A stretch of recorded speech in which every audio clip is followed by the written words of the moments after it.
Good afternoon, everyone. The Ranter is back to go into his rambling diatribe of the politics of the day. And since this day is Wednesday, the metaphor applies because the fallout of Super Tuesday is what we're going to discuss. In an amazing reversal of fortunes, Joe Biden has come roaring back after spending the first early primary states in the fourth and fifth place position. He has now taken 11 states in a single day and has taken the lead in the delegate count. Bernie Sanders won 3 states yesterday, and they're continuously tabulating California because that is the largest populous state during Super Tuesday, and they're still chewing on what is out. In fact, as of now, nearly 3 p.m., they're still at 89% reporting, with Bernie Sanders in a comfortable lead. However, the division of the 415 delegates may still not be enough for him to overtake Biden's current position. However, it has to be stated that the difference in the numbers between Biden and Sanders is still only like 65. So 65 delegates is the difference between Joe Biden and Bernie Sanders. So for those who are glooming and dooming it for Sanders, it's not over yet. Sure, the rest of the states out doesn't have as much delegates to offer like say California does, but don't give up on this just yet. But flipping it to the other side of this is now coming down to quite literally a two-man race for the nomination, with Pete Buttigieg and Amy Klobuchar having already given up a few days prior, as well did Tom Steyer do that too. That rhymed. As of today, Mike Bloomberg has also given up his mad bid for the presidency. Why did he get in the first place? Ego? I don't know. He did win America Samoa, so I have no idea what the appeal is for him is there. And somewhere in the distance, underneath a media blackout, Tulsi Gabbard is waving, saying, "Hi, I'm still in this too." But apparently no one's paying attention to her.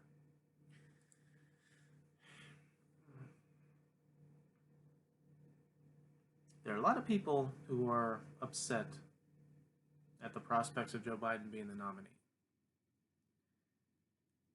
It's interesting because it's coming from a lot of places, not just like Bernie bros who are upset that the establishment is screwing over Bernie Sanders again,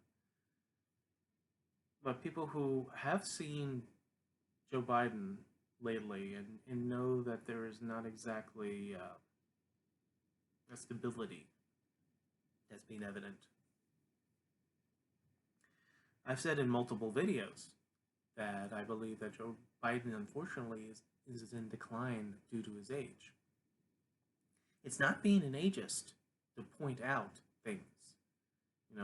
He can't run because he's that old. No, that's not what I'm saying. I'm saying that,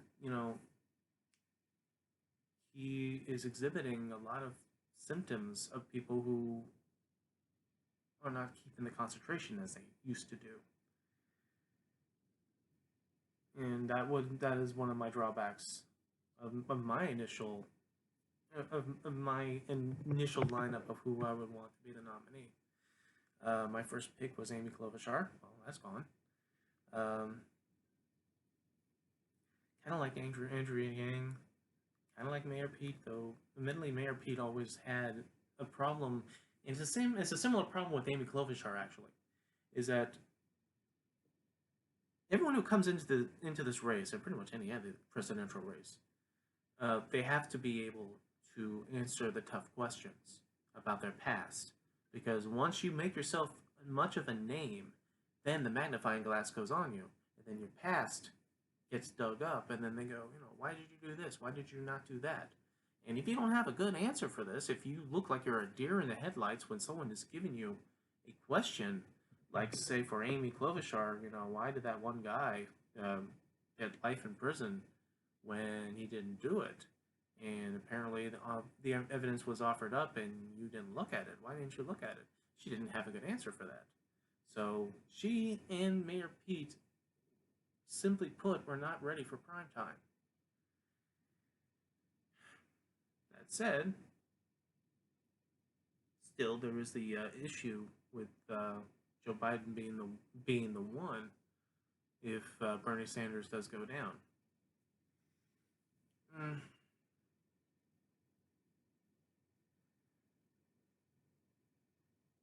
I can understand people's criticism. I can understand people's reservations. His past is not unknown to people. I mean, this Joe Biden has been in politics since the 70s, and there's often times that he's seen to be a product of whatever generation he's living in at the time. So yeah, there's a lot of things that goes on, and him being a gaffe machine, that's nothing new. That has been there since he was vice president. I mean, I remember one of the times when like he said something to the effect of to Obama while Obama was about to take the podium. And he's like, you fucking got them now, or something along those lines. And then it's like, it, it was caught kind of on mic, and it's like, you're a little too excited. Okay, calm down.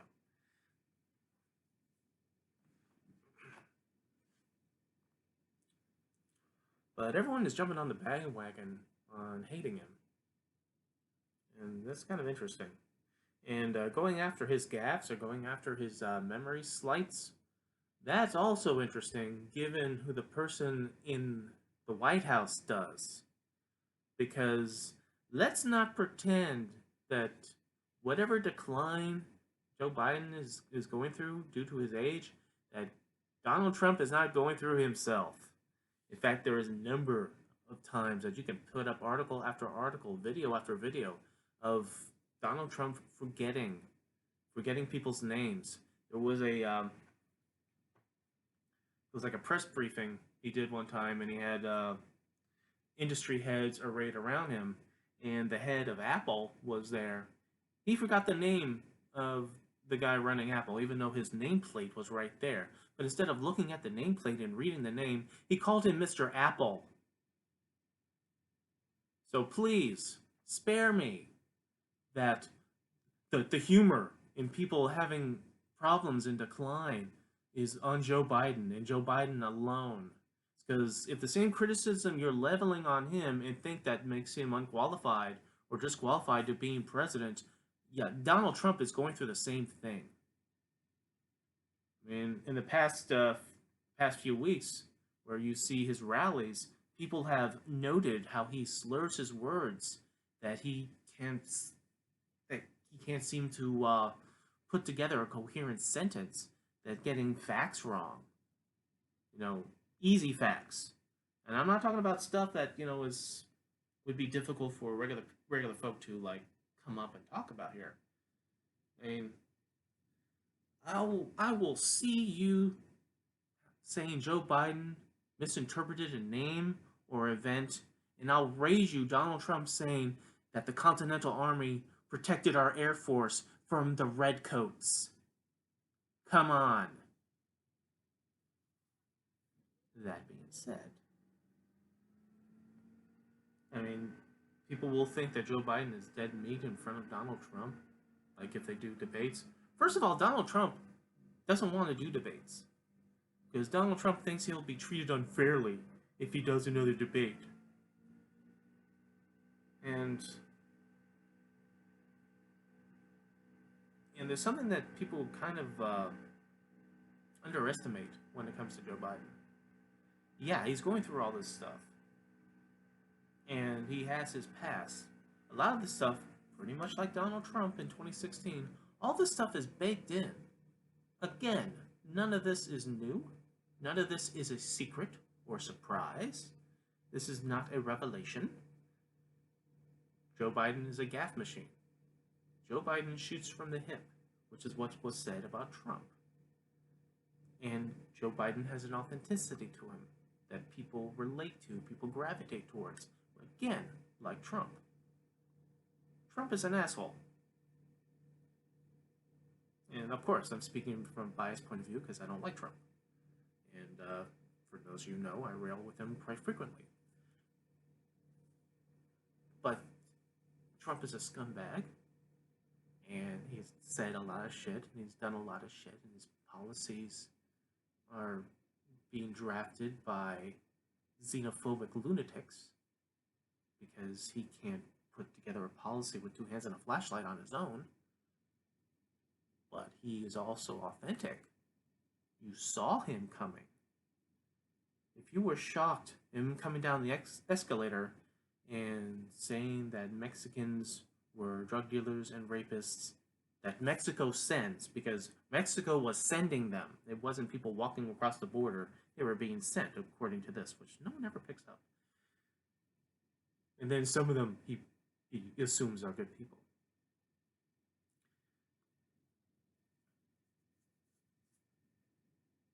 If you are shocked at his behavior at that point, then you weren't paying attention the past few decades of how his behavior was.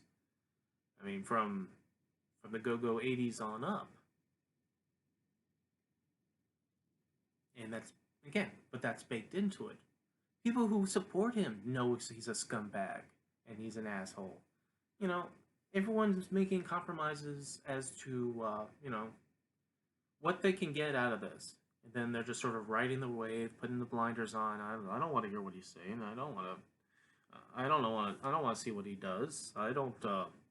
I'm getting judges, so I'm getting my policies perhaps taken care of because so he can say whatever he wants on Twitter. He can do whatever he wants. He can insult whatever family.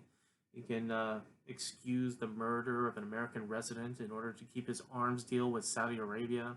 He can do all that shit because, and I don't have to defend him. No, I'm just going to support it and give you no explanation why.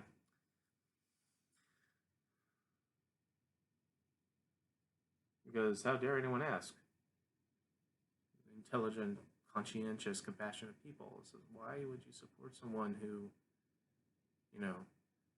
may detain migrants like Obama detained migrants, but I believe Obama didn't deny them flu shots. And we can probably check the body count of how many migrants have died under one watch over the other watch. Be that as it may. My opinion, Donald Trump is so gosh darn entertaining at his rallies that it's okay.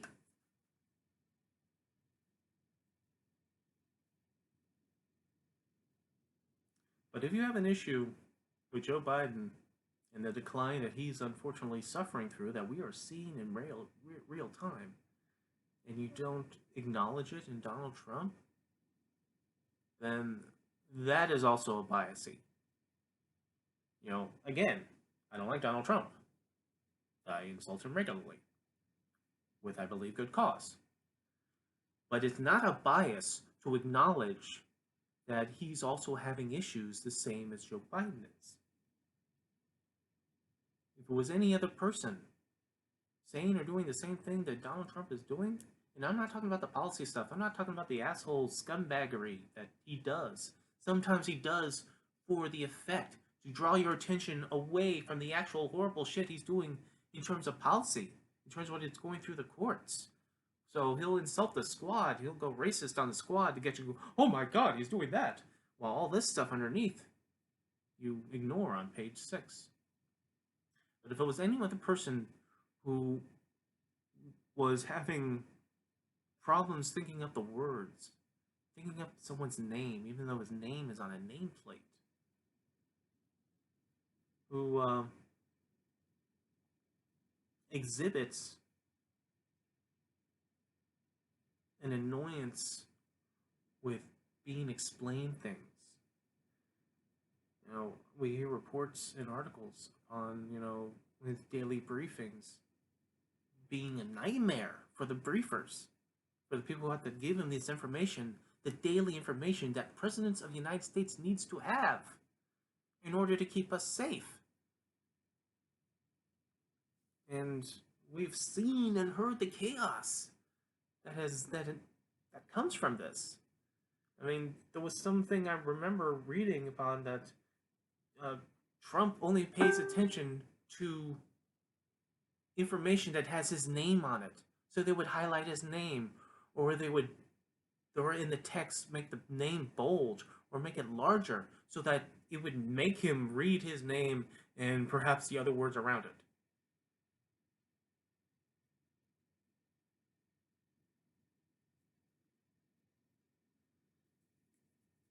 And if he doesn't understand something, he lashes out on those who are trying to explain it to him. Why is it that military commanders are being warned not to contradict him over the coronavirus?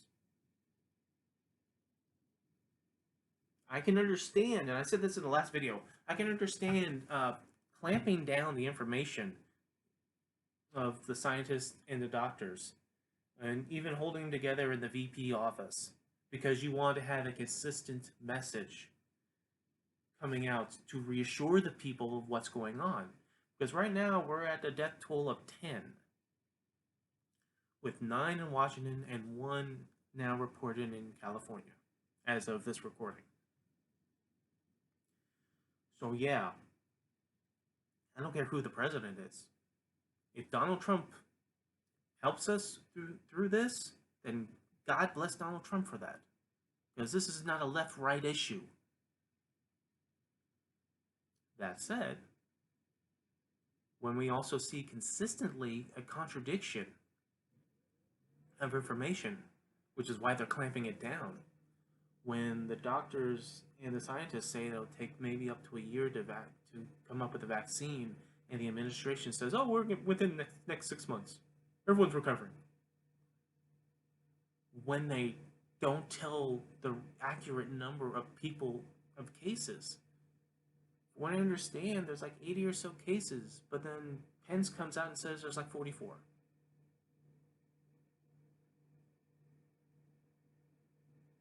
Not all the information they're coming out is bad, so don't get that twisted. I'm not railing against the administration on this. I'm railing against inaccurate information.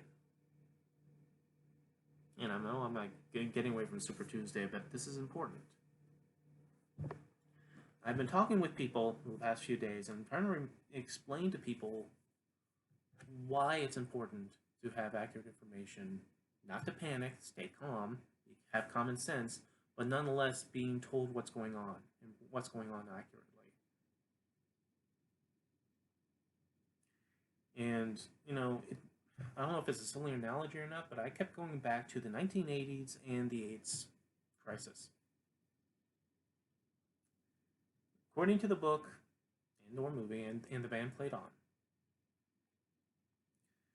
when the CDC and Don Francis had to deal with the AIDS outbreak, before it was called AIDS, when it was called GRID, gay-related immune deficiency.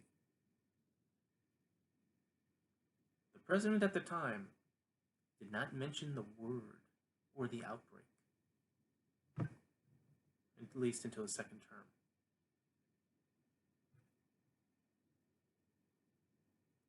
You don't fathom all the things that were going on in that time that contributed to so many deaths. One of those things was apathy. People just shrug. Oh, some gay people are dying because of some illness. Ooh, poor them. Outright hatred. You know, people. You know, the moral majority was in control, and you know, religion, capitalism, politics, and all things mixed together into a whirlwind, as Jerry Falwell had said. Upon gays who are mocking God, they reap the whirlwind. And what was a whirlwind at that point? Oh, it was this spooky illness.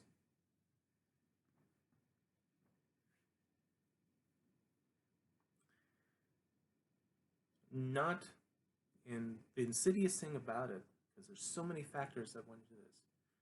People who were gay, who have contracted HIV and or AIDS before it was even called that, feeling that they couldn't show or tell anybody, because those who did, they'll just get ostracized and demonized and alienated even more. The CDC had their hands tied in how to even report this, how even to research it. It is an amazing thing. Not only that at the time the federal government did not come up with an official statement upon the AIDS crisis for years in the 80s, but they were actively trying to deny research fundage to the CDC over it. They didn't want them to research it. They gave them no money to research it. It's a horribly asinine thing to learn that the CDC had to go begging for proper equipment, for proper amount of fundage. They want to go and help people and get people together and try to explain what's going on, and they couldn't even speak officially as members of the CDC. They had to be they had to be unofficial. But at the time, propaganda against gay people was such that no matter, even if you tried to tell them, the health risks are what's going on here, I mean, at the time, they didn't even know it was sexually transmitted. And then when they find out, then you try to warn people, then people who are scared, lash out. This is another Reagan trip to shove us back into the closet. So, go after their behavior, anyone's behavior, and people get offensive over it. I mean, it wasn't until Haitian refugees started getting AIDS, and AIDS was found in blood transfusions, when it no longer was just a gay thing, then suddenly, magically, we start paying attention to this. It shouldn't matter if an American or a human being, let's broaden this, is gay or straight when they get sick and die. They're a human being, and they got sick, and they died. I bring this up in terms of a contrast to then and now, because as I said in a previous video, someone complained upon why people get so worried, or why do people blow out of proportion, all these illnesses that come and go and nothing really happens. And my answer to that is that nothing really happens because we got informed, we got warned, we were calmly explained the situation, and we responded with common sense.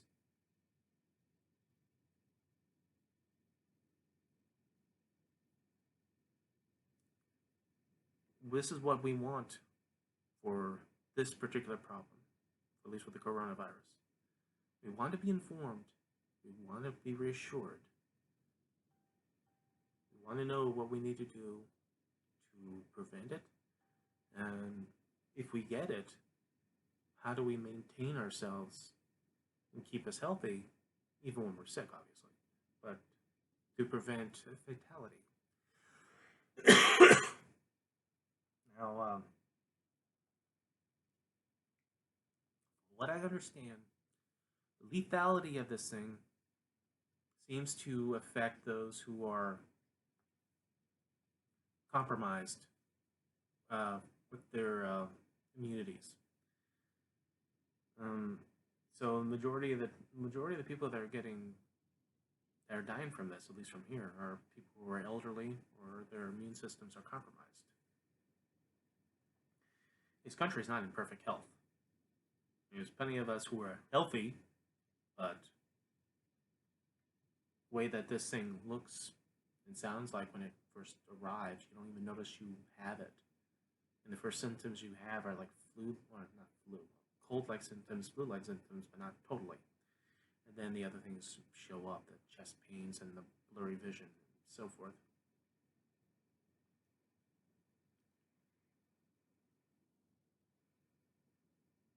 We don't get told the right information and accurate as much as humanly possible. that it does cause a panic because uncertainty is more of a threat than an actual threat when it comes to not knowing what's going on.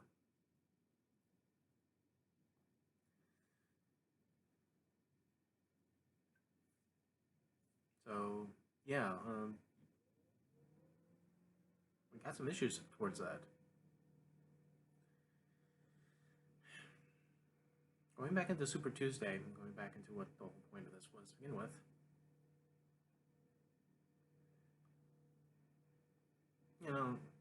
I'm not gonna jump on the case of people who didn't want Joe Biden to be the nominee, that has reservations on him. I'm not, at the same time, I'm not going to be all that silent if you're just randomly mocking him or insulting him for no purpose. It's just funny. It's funny. Look at these memes. It's funny.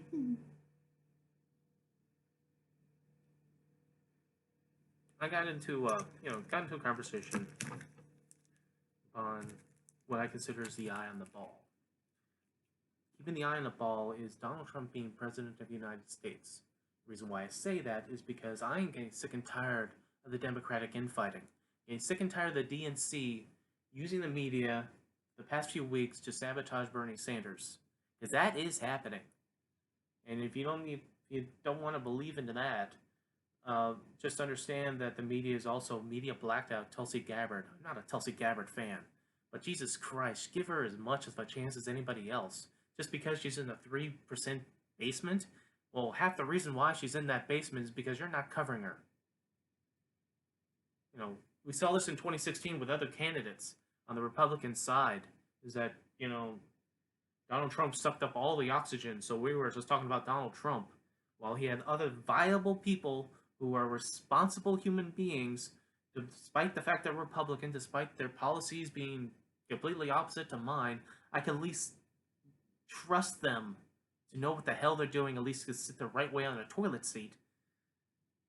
And yet, they got no coverage, they got no time. They're just afterthoughts and footnotes. Tulsi Gabbard's not even a footnote.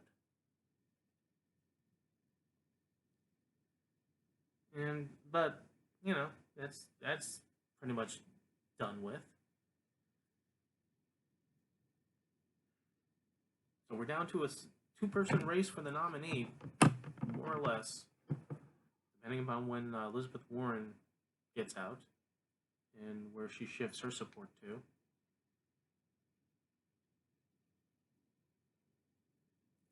I have seen that since Joe Biden is in the delegate lead, magically, people remember that Hunter Biden sat on a gas company board. Yeah, the Senate Republicans immediately, suddenly, decided to go back into talking about investigating the Bidens. When Bernie Sanders was a front runner, well, that seemed to disappear. The importance of that corruption just faded away. But now that Joe Biden is in the lead, oh, we forgot that his family was so corrupt that we need to do something about it, especially during an election year. If you don't see the irony in that, if you don't see the obvious political ploy in that, then you're naive.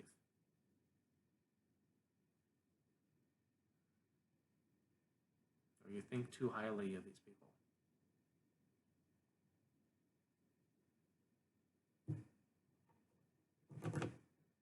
I don't know what the argument, how stable an argument is to saying that from the point of view of the candidates dropping out, that this is all a ploy to get rid of Bernie Sanders, because these candidates who are bowing out were in the moderate lane and they're giving their support to Joe Biden. Look at every election year when there's multiple candidates. Those who drop out shift their support to the nominee or the close to the nominee, or endorse someone that was close to their ideology. Not too many of the progressive wing was in this race.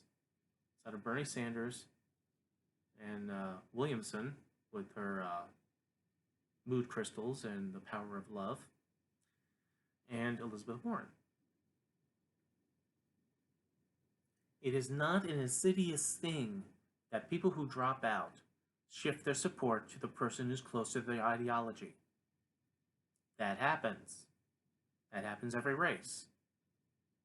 So it's not a scary conspiracy. It happens every election. What is the viable and right observation of what's screwing over Bernie Sanders is yes, the DNC, and yes, the media influence through the DNC. And people who are scared of the concept of democratic socialism because they think that's the same as the red threat and the red scare and red square and going back to the Cold War and using Cold War mentality.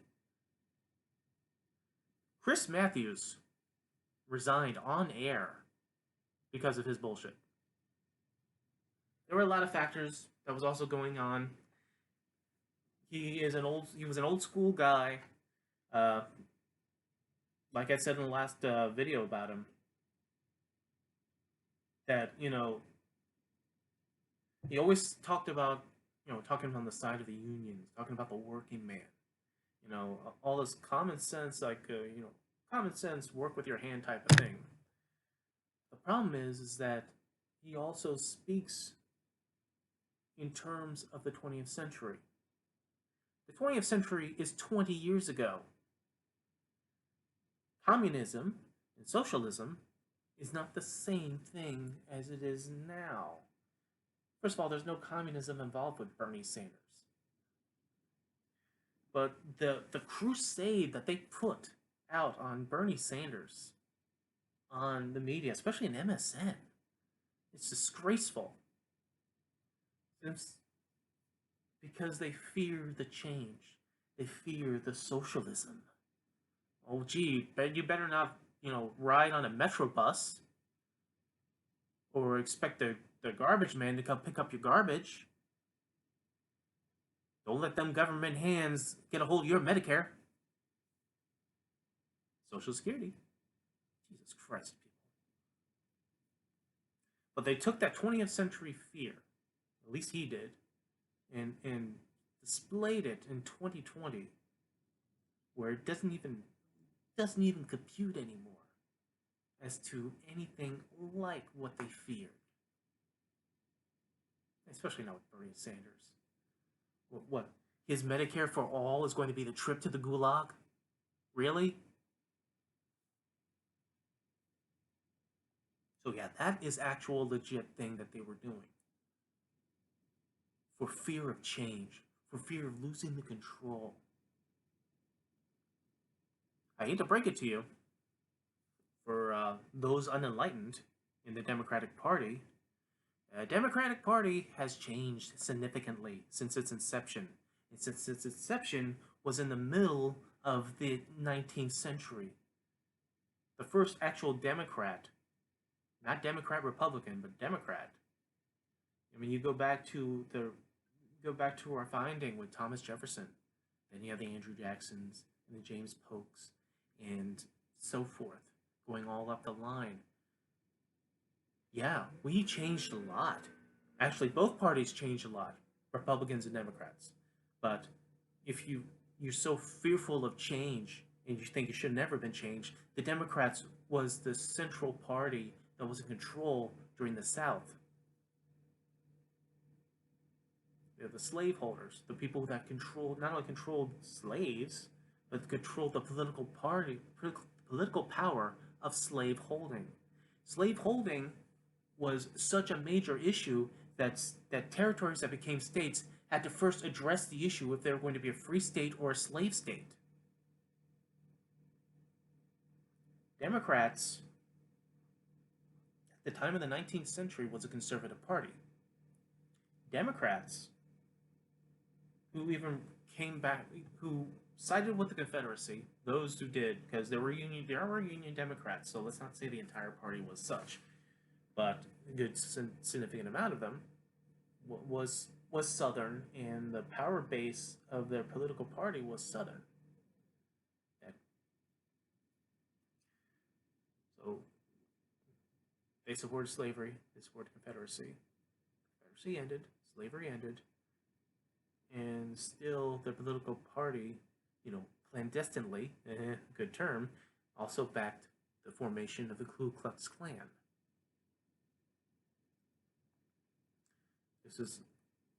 I didn't think I need to give you a history lesson here, but once again, you go from that 19th century change through the 20th century, where it was still the same way, into World War II, where FDR introduced us to a new form of democracy, at least the Democratic Party, as being someone who was, from the North and wealthy and had different ideals than what was the Dixiecrat idea and the Southern Democrat idea. And the change started small, continued on. I mean, Harry Truman was next. He was another decent enough guy, but he had his own Southern leanings, and he had his own prejudices that he had to fight through during his presidential run. And really, the parties flipped diametrically during the Goldwater-Johnson presidential campaign, when the Democrats stopped being the party of segregation, stopped being the party of inequality, started running for civil rights, started running for integration, and staunch Democrats at the time, like Strom Thurmond, moved to the Republican Party because he was still a segregationist. So a shift did happen. Things did change. And so now, take that history lesson of how political parties change, Republicans and Democrats, move it to the forefront, because you damn sure know that the Republican Party is no longer the party of Lincoln. It's not even the party of Eisenhower. It's not even the party of Reagan. It's the party of Trump. So all your family values and ideals, hang them on the wall. They're useful that way. But people who are fearful of socialism in the Democratic Party, that just want to keep that liver-spotted old man's claw on the grip of power in the Democratic Party because we're fearful of some 20th century boogeyman, I'm sorry, but Donald Trump is going to win a second term if we do not have some unity. And this infighting is the thing that is going to assure that.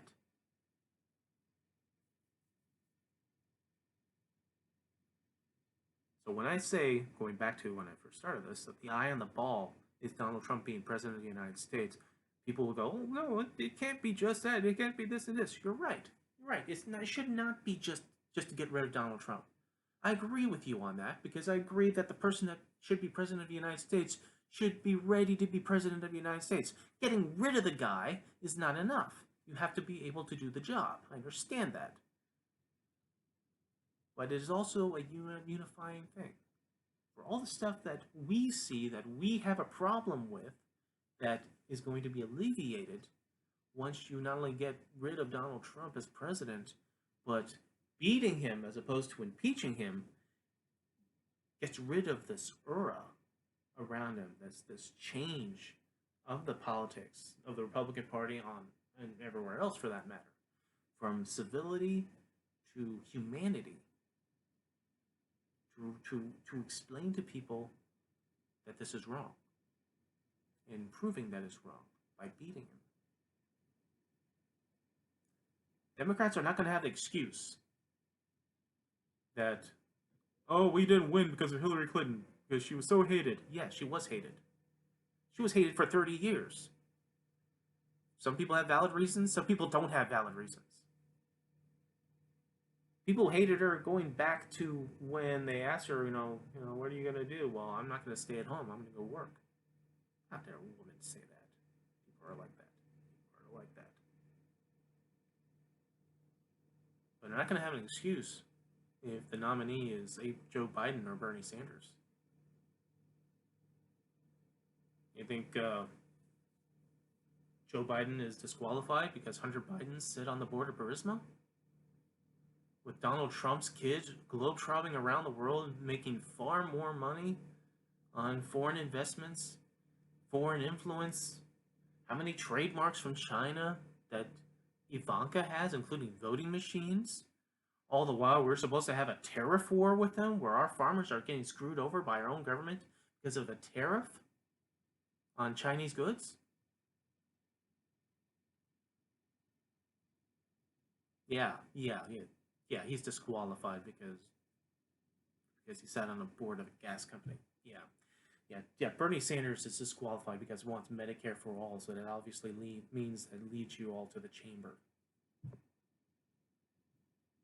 You know, the one Chris Matthews line that always comparing Bernie Sanders' win to the Nazis taking over France. Yeah, Jewish Bernie Sanders. Yeah, that's the height of the arrogance and hubris of people that are flailing because they're fearful of change. This is the Democrats' race to lose. Donald Trump is not going to do anything magical to inspire the minds of people.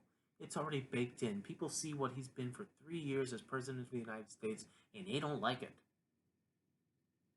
The 42% of you might like it. Majority don't. And it's going to take someone royally fucking up to lose. It could be one person. It could be the candidate. It could be the party machine that is screwing people over because they're fearful of the Democratic Party might slip into socialism because of one guy. Even if the guy becomes president of the United States, Bernie Sanders is not going to suddenly turn the DC Mall into Red Square. The majority of the stuff he wants still requires Congress, still requires the courts. And you're all fearful what ifs is not is countermanding what we need to get done.